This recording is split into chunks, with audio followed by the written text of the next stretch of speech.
તો આ cancel property જે છે તે તમે ટ્રુ કરશો તો તે કીબોર્ડમાં આવેલ એસ્કેપ બટન જેવું કાર્ય કરે છે. આ પ્રોપર્ટી ફક્ત ડિઝાઇન ટાઈમ શક્ય છે, રન ટાઈમ શક્ય નથી. ત્યારબાદ ડિફોલ્ટ પ્રોપર્ટી. તો કમાન્ડ બટનની આ જો પ્રોપર્ટી તમે ડિફોલ્ટ કરો એટલે કે તેની પણ પોસિબલ વેલ્યુ બે છે, એક ટ્રુ અને ફોલ્સ. જો ટ્રુ હશે તો આ કમાન્ડ બટન જે છે એ ડિફોલ્ટ બટન બનશે અને જો ફોલ્સ હશે તો કમાન્ડ બટન ડિફોલ્ટ બટન નહીં બને.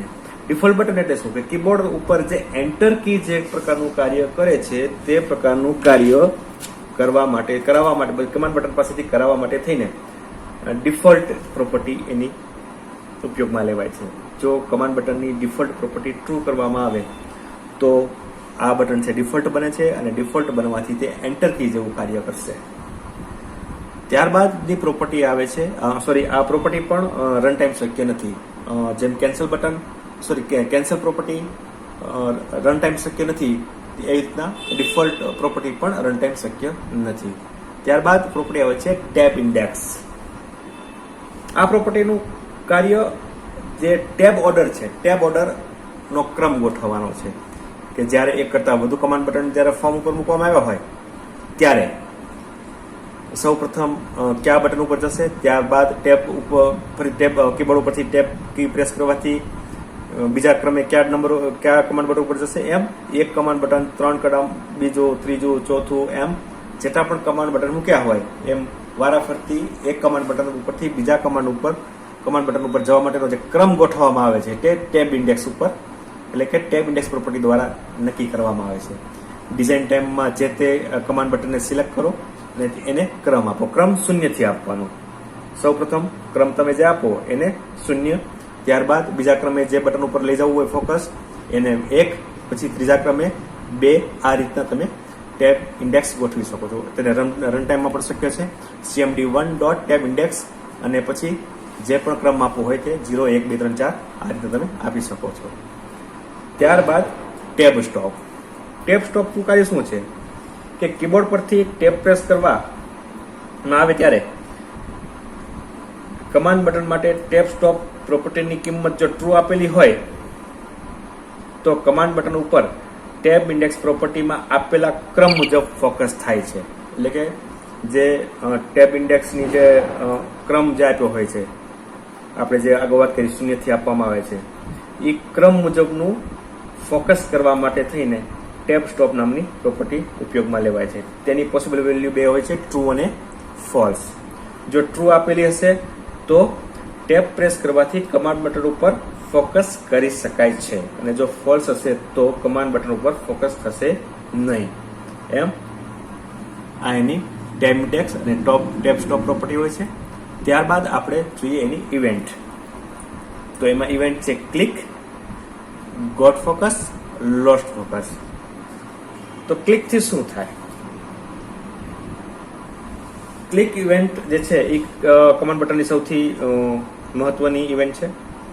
કમાન્ડ બટન ઉપર જ્યારે માઉસથી ક્લિક કરવામાં આવે અથવા તો કમાન્ડ બટન ઉપર જ્યારે ફોકસ કરવામાં આવે ત્યારે કઈ ઇવેન્ટનો અમલ થાય તે અથવા તો કયા કાર્યનો અમલ થાય તે આ ઇવેન્ટ ઉપર આધારિત છે.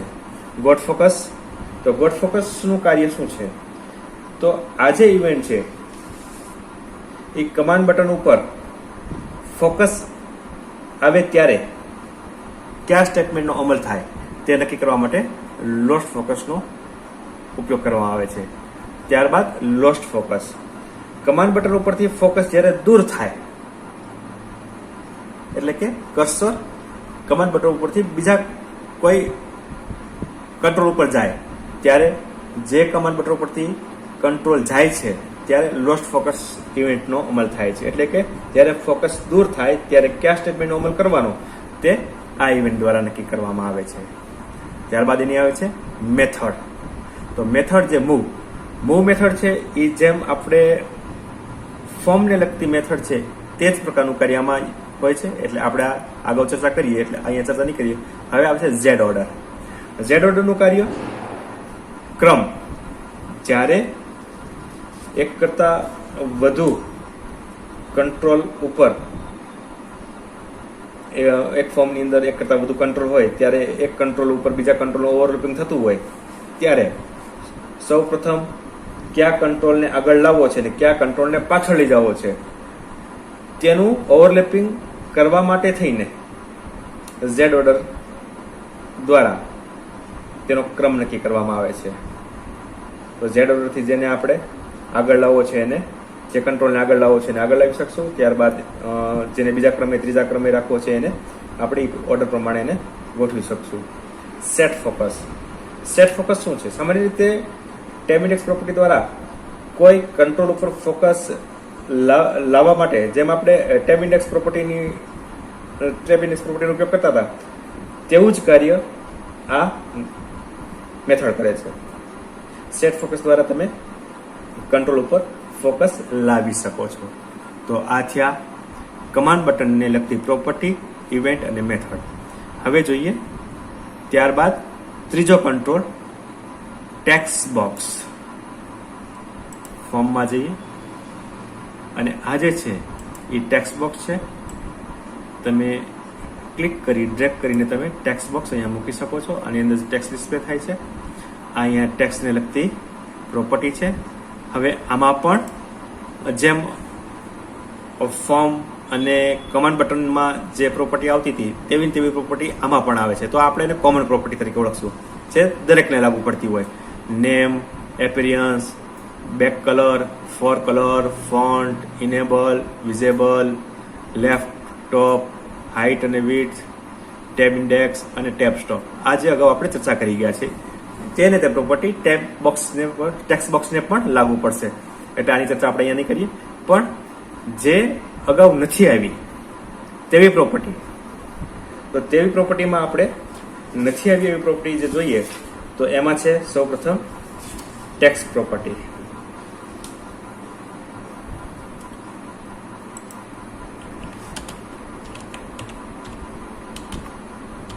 Text property. તો આ પ્રોપર્ટીનું કાર્ય શું છે?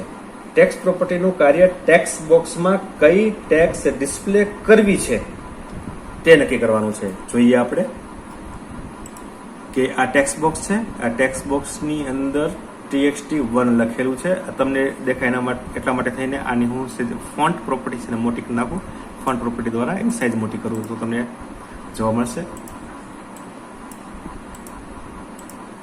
જો અહીંયા ટેક્સ્ટ1 એટલે ટેક્સ્ટ બોક્સમાં કઈ ટેક્સ્ટ ડિસ્પ્લે કરવી છે તે આ પ્રોપર્ટી દ્વારા નક્કી કરવામાં આવે છે. તો આપણે અહીંયા જોઈએ, અહીંયા ટેક્સ્ટ પ્રોપર્ટી લઈ લઈએ અને અહીંયા આપણે કોઈ બીજી ટેક્સ્ટ એટલે કે ન્યૂ ડિસ્પ્લે કરવા માટે તો અહીંયા ટેક્સ્ટ પ્રોપર્ટીની અંદર ન્યૂ ટાઈપ કરશો એટલે આ ટેક્સ્ટ બોક્સની અંદર ટેક્સ્ટ જોવા મળશે. એટલે કે ટેક્સ્ટ પ્રોપર્ટીથી ટેક્સ્ટ બોક્સમાં કઈ ટેક્સ્ટ ડિસ્પ્લે કરવી છે તે નક્કી કરવામાં આવે છે. આ પ્રોપર્ટી બંને સમય શક્ય છે, ડિઝાઇન ટાઈમ અને રન ટાઈમ. ત્યારબાદ પછીની પ્રોપર્ટી આવે છે એલાઇનમેન્ટ. બીજા નંબરે આવે છે અલાઇનમેન્ટ.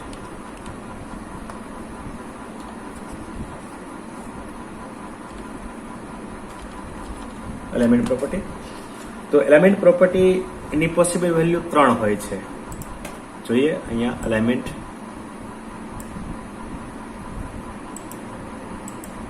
શૂન્ય, 1 અને 2. શૂન્ય એટલે લેફ્ટ જસ્ટિફાય, 1 એટલે રાઈટ જસ્ટિફાય અને 2 એટલે સેન્ટર. એટલે કે આ આપણે વર્ડની અંદર જે જોયું છે એલિમેન્ટ, આ તમે જે જોવો છો આ છે left aligned, centre, right aligned અને જસ્ટિફાય. તો આ પ્રકારનું જે કાર્ય છે આ જે લેફ્ટ અલાઇન્ડ અને રાઈટ અલાઇન્ડ અને સેન્ટર આ 3 જે કાર્ય કરે છે એવું કાર્ય તમે ટેક્સ્ટને એટલે કે આ જો તમને ખ્યાલ આવે તો અહીંયા અત્યારે આ જે છે એ લેફ્ટ જસ્ટિફાય છે. એટલે કે ટેક્સ્ટ બોક્સમાં આ ટેક્સ્ટ છે લેફ્ટ સાઈડ છે. એને જો હું રાઈટ અલાઇન્ડ કરું તો જોશો તો આ ટેક્સ્ટ રાઈટ સાઈડ આવશે. અને જો એને હું 2 એટલે કે સેન્ટર કરીશ તો ટેક્સ્ટ છે સેન્ટર. એટલે ટેક્સ્ટ બોક્સમાં ટેક્સ્ટ કઈ જગ્યાએ ડાબી બાજુ, જમણી બાજુ કે સેન્ટરમાં ડિસ્પ્લે થશે તે આ એલાઇનમેન્ટ પ્રોપર્ટી દ્વારા સેટ કરવામાં આવે છે. આ પ્રોપર્ટી ફક્ત ને ફક્ત ડિઝાઇન ટાઈમ શક્ય છે, રન ટાઈમમાં શક્ય નથી. ત્યારબાદ આવે છે મલ્ટી લાઇન. આમાં જોશો તો મલ્ટી લાઇન નાની પ્રોપર્ટી હશે. મલ્ટી લાઇનની પોસિબલ વેલ્યુ બે છે, એક ટ્રુ અને ફોલ્સ. તો આ પ્રોપર્ટી દ્વારા આ ટેક્સ્ટ બોક્સમાં એકથી વધારે લાઇનની ટેક્સ્ટ ઇનપુટ થશે કે નહીં તે આ પ્રોપર્ટી દ્વારા નક્કી કરવામાં આવે છે. ટેક્સ્ટ બોક્સની અંદર વધુમાં વધુ 32,000 અક્ષર એન્ટર થાય છે. તો જો ફોલ્સ હશે તો વર્લ્ડ રેપ થશે નહીં, અને જો ટ્રુ હશે તો વર્લ્ડ રેપ થશે. તો જો ફોલ્સ હશે તો વર્લ્ડ રેપ નહીં થાય, એટલે સળંગ ને સળંગ એક જ લાઇનમાં બધું ડિસ્પ્લે થશે. અને જો ટ્રુ હશે તો વર્લ્ડ રેપ થશે, એટલે કે જ્યાં સ્ક્રીન પૂરી થાય એટલે કર્સર આપોઆપ નીચેની નવી લાઇનમાં આવી જશે. એટલે મલ્ટી લાઇન થશે કે નહીં, એટલે કે એક કરતાં વધારે લાઇનોમાં ડિસ્પ્લે થશે કે નહીં તે આ પ્રોપર્ટી દ્વારા નક્કી કરવામાં આવે છે. આ પ્રોપર્ટી ફક્ત ડિઝાઇન ટાઈમ શક્ય છે, રન ટાઈમ આનું સેટિંગ શક્ય નથી. ત્યારબાદ આવે છે સ્ક્રોલ બાર. ત્યારબાદની પ્રોપર્ટી છે સ્ક્રોલ બાર.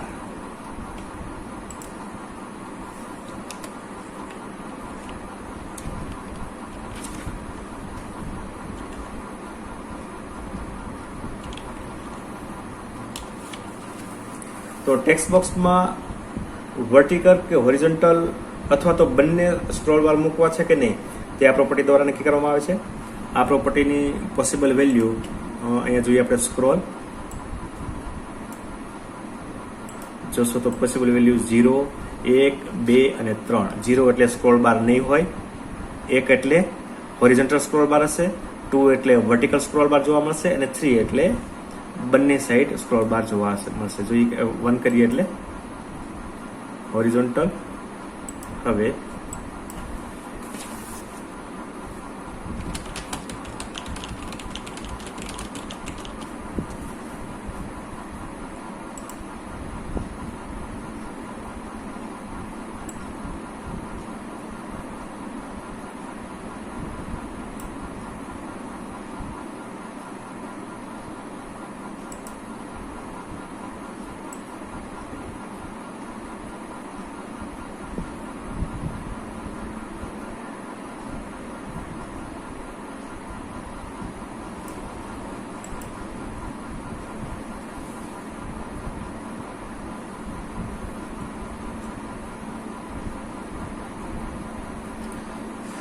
જો 1 હશે તો હોરિઝોન્ટલ સ્ક્રોલ બાર ડિસ્પ્લે થશે, 2 હશે તો વર્ટિકલ દેખાશે, અને 3 હશે તો બંને સ્ક્રોલ બાર દેખાશે.